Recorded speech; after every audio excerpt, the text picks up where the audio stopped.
And a short time ago, I was joined by Assistant Treasurer Bill Shorten, who sat through the Fair Work Australia hearing over the weekend. He was in our Parliament House studio. Bill Shorten, I know it was a long night last night, so many thanks for joining Lateline. It's my pleasure, Ali. Alan Joyce says he had no other option under the Fair Work Act other than the option that he took. You said repeatedly he did have other options. What were they? Let's be clear here. What the government wants is for the flying public to be able to fly, for the economy to be able to function. That's our agenda. We're not interested in picking sides in this argument. But when I have a look at what happened on Saturday and the grounding of the whole Qantas fleet, the stranding of tens of thousands of passengers, you've got to ask yourself, surely there was a better way to do business than this. I sat through 12 hours of evidence by Qantas and the other parties, the unions, with the government, on behalf of the government last night and throughout yesterday. And what the Qantas proposition was, in essence, was that we're a large company, but we can't convince some of our employees to agree to the changes we want. So therefore, because we can't convince them, we'll damage the economy and we'll go to arbitration. I don't think that that was the only course of action. But in fact, they didn't go to arbitration. You went to arbitration. What they did was ground the airline and threaten to lock out their employees. So what did you see as their other courses of action, potential courses of action, if they felt, as they obviously did, that they were getting nowhere with negotiations? Well, one, the first course of action is you run your company.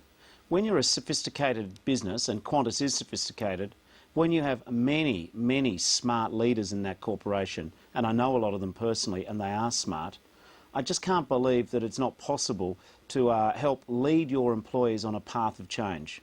Qantas workers are smart. They understand the issues of the international aviation industry. They understand the cost basis. A lot of these people absolutely love the fact they work for the Qantas airline. The first step, therefore, in answer to your question is, I find it hard to believe that a modern large company, publicly listed, doesn't have the capacity to work with intelligent people. Well, that aside, Bill Shorten, clearly they believed that they couldn't, and they wanted to, I suppose, force the issue and certainly create a situation where there was going to be a timetable for negotiations. So under those conditions, from their point of view, what else could they have done? Is the argument that they should have gone to Fair Work Australia? But Ali, this is, and I guess I'm taking too long to get to the point, I know that's annoying, but what I'm trying to do here is explain the time you start negotiating change in a business isn't when an enterprise agreement expires. It's the day after you commence the 3 years of the previous agreement. Qantas has had 1,150 days to persuade some of their workforce, who are intelligent, educated, dedicated professionals, that things need to be done differently. Are they the sort of options you're talking about when you say they had other options? Is that not just that? But I think that Qantas, and I listened to 12 hours of evidence. I've done 1,000 enterprise agreements. I've seen change occur in big companies and little companies in Australia. The first point is Qantas hasn't, in my opinion, done the homework to convince its workforce that the direction it's taking is in the best interest of the employees. That's your opinion, though, and clearly it's not the opinion of management. So my question to you is, if you argue they had other options now on the table with the position they're currently in, what were they? Well, they could have looked at Section 240 of the Fair Work Act, which allows, if parties consent, to go to arbitration. They also had Section 424 of the Act themselves, where any party to a negotiation, if they feel that the action's causing damage, great damage, significant damage, that they can take this action and seek termination of the bargaining period. Do you believe they would have been able to prove significant damage prior to grounding the airline? Would they have had that threshold met? Let's be clear. I would rather try that than strand 100,000 passengers and cause damage to the economy. When you run an airline and a corporation, it's not just the shareholders who matter, and it's not just even the employees. There's the customers. Companies operate in Australia, and we're very lucky to have a very successful private sector in Australia, but companies don't operate with a licence independent of the society they work in.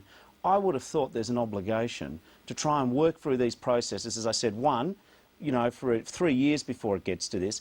Two, using all means that you're available before you take industrial action as a last resort. I was brought up in the old school where industrial action is the last resort. Qantas took industrial action and they affected all their clients and customers, I just think there's a smarter way to do things. Well, of course, Qantas is not here to answer, but their argument is that industrial action and the threat thereof was hurting their business. But let me ask you, the Transport Workers Union, for one, is considering a possible legal action on this ban to all industrial action for the next 21 days. Is there any grounds for legal action, as you understand it, to this Fair Work arbitration decision? Let me be clear. What we're interested in is the economy and the passengers and the aviation industry and tourism and mining. We believe that Qantas and the unions involved should get on with negotiating and not focus on what their legal or industrial remedies are and focus on finding a settlement. I think, and I know that the individuals in this workforce, the humble, baggage ramp attendants, the caterers, the flying crews, the licensed engineers, they're focusing on getting the planes in the air. I think that what people want from both the unions and management is leadership, not conflict, but leadership. And if it doesn't go well, if it does end up with binding arbitration, will Fair Work Australia be able to adjudicate on all the issues on the table? We've heard tonight suggestions that the power of arbitration may be limited. Is it limited? There are some matters, I suppose, which can't be included in arbitration. I'm not privy to all the details of all the negotiations. Like most Australians, I was surprised when Qantas took de facto strike action against its workforce and its customers on Saturday.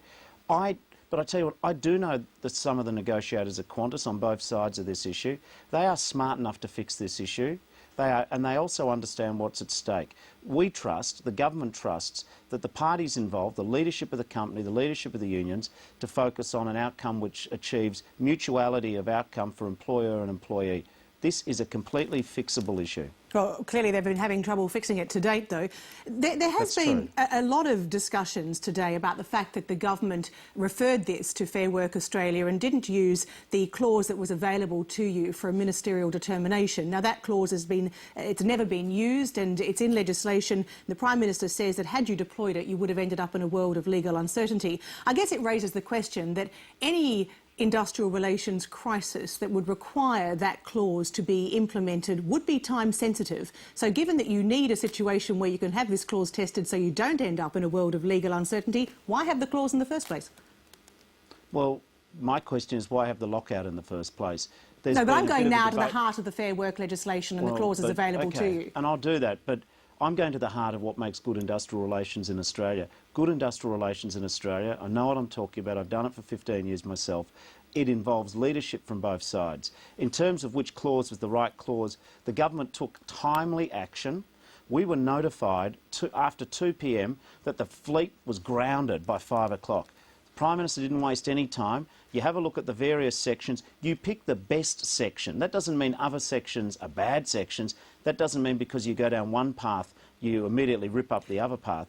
But we took them on the best advice available, with absolutely no notice. We achieved the outcome, which has got the planes flying again. Let me ask you, though, do you worry that this could set a precedent? Unions take industrial action, companies threaten to shut down their business to end that action. I guess it's notable in that context that Alan Joyce says he's had a letter of support from virtually every major CEO in the country. Do you think? I don't think every company in Australia is happy with what happened. I'm sure... I don't believe that what we've seen Qantas do will be a major precedent for some sort of new wave of radical employer militancy. I think that a lot of people will have a look at this and have a bit of a reaction after a cyclone's been through and gone, my goodness, what just happened? Do you think Alan Joyce is a liar? Oh, I'm not going to start casting aspersions on him. Absolutely not. I tell you another thing about industrial relations. You start getting personal, you never get back onto the main issues. We are almost out of time, but I do want to ask you one last question, because one of the complaints about Qantas was the lack of forewarning that this was the action they were going to take. Under the Act, as I read it, employees have to give 3 days' notice, 72 hours of any industrial action. Employers don't have the same requirement for advance warning. They simply have to give written notification. Is that a loophole in the Act that needs to close? No, I think what we need to have here is better leadership in terms of industrial relations. But why the differentiation? Why should employers and employees be treated differently? Historically, the system was that employers could lock you out if there was industrial action already underway. If the employer wanted to lock you out, and there was no industrial action, then they would have to give 72 hours notice. But so, in fact, the system has some consistency to it. My point, though, is, and no one's saying Qantas didn't have the right to take industrial action. My point is, one, if you're a smart, big global company, you're probably smart enough to work with your employees. Two, where there is intransigence and you feel you can't get anywhere, there's plenty of people around willing to help. Three, if you're going to take the sort of radical extreme action of grounding half the planes in Australia, I think you should give people some notice. And the other reason Qantas said that they didn't want to give notice is because they're worried that some of their staff would sabotage the planes. I think that is a dreadful statement, and I don't think that's borne out by the dedication of 34,000 Qantas employees. Bill Shorten, many thanks for joining Lateline tonight. Thanks, Ali.